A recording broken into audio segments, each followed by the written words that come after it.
Steel मजबूत देश का मजबूत सरिया। स्वागत है ब्रेक के बाद। आप देख रहे हैं इस वक्त। अब बात करेंगे बिहार में आई सियासी हलचल की। दरअसल बिहार में सियासी हलचल के बीच कांग्रेस पार्टी ने इस बार चुनाव से पहले ही अपनी जमीनी तैयारी शुरू कर दी है। इस हफ्ते संभवतः राहुल गांधी भी पदयात्रा कर सकते हैं वहां पर, लेकिन कन्हैया कुमार जो पदयात्रा लेकर निकले थे उसमें तो कार्यकर्ताओं के साथ ही झड़प हो गई और उसने कांग्रेस पार्टी की तैयारियों की पोल खोल दी। अररिया में कन्हैया कुमार अपने पलायन रोको नौकरी दो यात्रा को छोड़कर क्यों भाग गए, ये एक बड़ा सवाल है। हम बताते हैं हुआ क्या।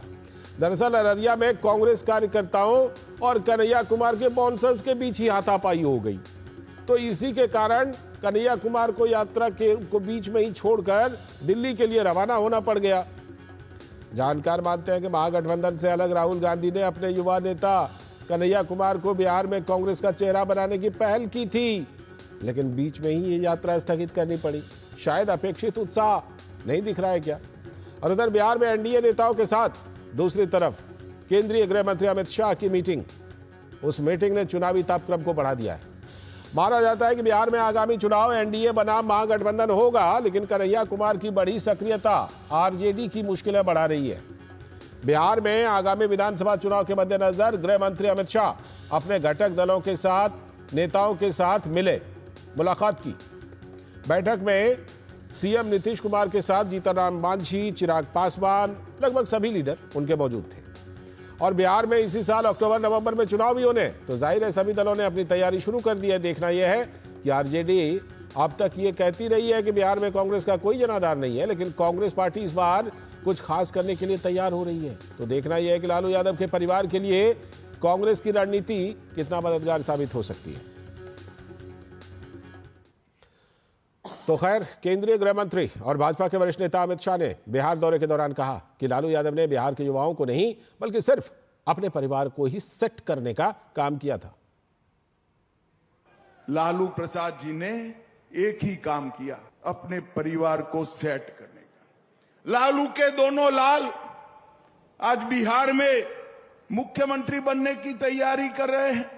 एक बेटी राज्यसभा सांसद है, दूसरी बेटी को लोकसभा लड़ाया। राबड़ी जी पूर्व सीएम रह चुकी हैं। राबड़ी जी के दोनों भाई मंत्री रह चुके हैं। अपनी भाभी को भी उन्होंने नेता बनाया। लालू जी के भाई भी विधायक रहे। पूरे परिवार में कोई नहीं बचा है, पूरा परिवार लालू जी ने सेट कर दिया।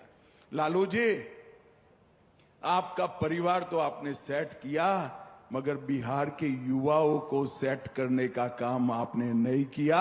वो हमारे नेता नरेंद्र मोदी कर रहे हैं। वहीं बिहार के मुख्यमंत्री नीतीश कुमार ने एक बार फिर कहा, अब गलती नहीं दोहराएंगे और इधर उधर कहीं नहीं जाएंगे। हमसे गलती हुआ हमारे पटिया में कि 2 बार उन्हीं लोगों को ले ली, 1.5 महीना।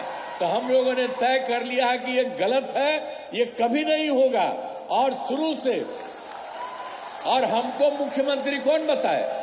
श्रद्धेय अटल बिहारी वाजपेयी जी ने मुझको बनाया था, तो हम कैसे भूल सकते हैं। और एक एक तरह से उन्होंने काम किया, जो कभी बीच में गड़बड़ उन लोग किया, कभी कुछ नहीं। तो हम ही लोगों के पटिया में कुछ लोग इधर उधर कर दिया था, तो अब वो सब संभव नहीं है। तो बहुत कुछ चल रहा है बिहार की राजनीति में। जुड़ रहे हैं पटना से हमारे संवाददाता मधुरेश नारायण इस खबर पर और ज्यादा जानकारी के साथ। मधुरेश, सबसे पहले बात कन्हैया कुमार के पदयात्रा में हुए बवाल की।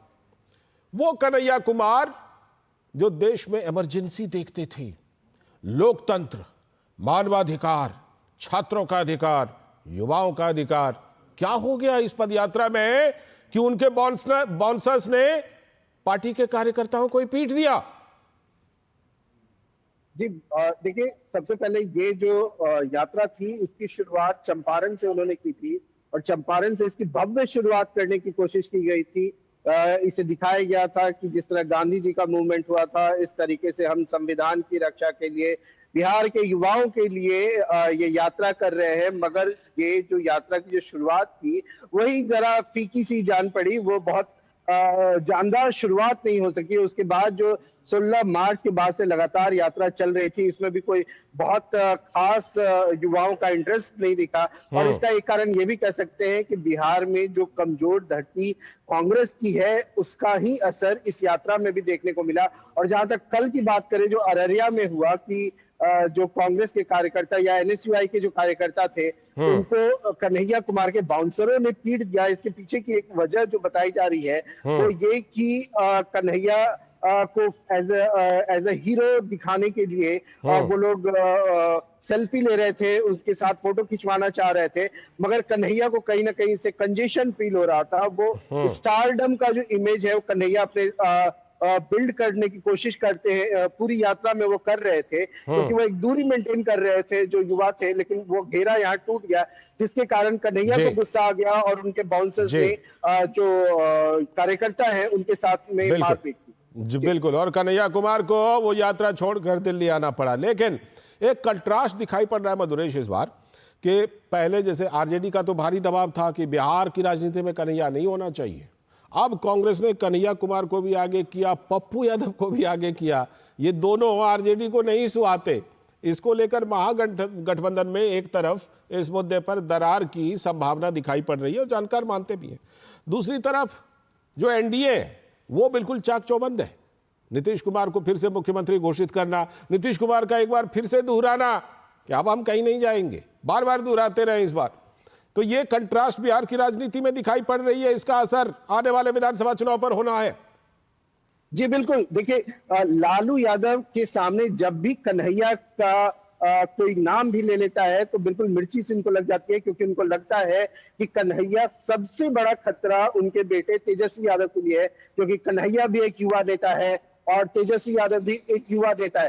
तो ये कारण है कि वो उसको नापसंद करते हैं। और दूसरी तरफ यही जो कांग्रेस है वो एक प्रेशर पॉलिटिक्स बनाने के लिए कि पिछली बार की तरह उसको 70 सीट मिले या उससे ज्यादा सीट मिले, इसके लिए वो एक प्रेशर पॉलिटिक्स क्रिएट कर रही है। और सबसे बड़ी बात ये है कि कृष्ण अल्लावरू जो यहाँ के प्रभारी बनाए गए हैं, महीने भर से ज्यादा हो चुका है, लेकिन अभी तक उन्होंने लालू यादव या तेजस्वी यादव से मुलाकात नहीं की है। तो ये कहीं ना कहीं जो गैप है दोनों पार्टियों के बीच में उसको दिखा रहा है। और दूसरी तरफ एनडीए इंटैक्ट है, बिल्कुल कसे हुए मुट्ठी की तरह है। तो जनता के बीच जो संदेश जा रहा है वो ये जा रहा है कि जो इंटैक्ट पार्टी है, जो संगठित है, उसको उसकी तरफ उसका इंक्लिनेशन हो रहा है। तो ये कहीं ना कहीं जब मतदान होगा, जब वोटिंग होगी, तो इसका फायदा एनडीए को जरूर मिलेगा। बिल्कुल बिल्कुल, यानी बिहार की राजनीति में हलचल जो बढ़ी है, वो हलचल जाहिर सी बात है कि अभी से लेकर के शायद विधानसभा चुनाव होने तक ये अब बरकरार ही रहने वाली है। आपसे लगातार हम अपडेट लेते रहेंगे। फिलहाल आपका बहुत बहुत शुक्रिया मधुरेश, पटना से जुड़ने के लिए। और इसी के साथ आज के इस वक्त में इतना ही। पूरी टीम को दीजिए अनुमति। नमस्कार।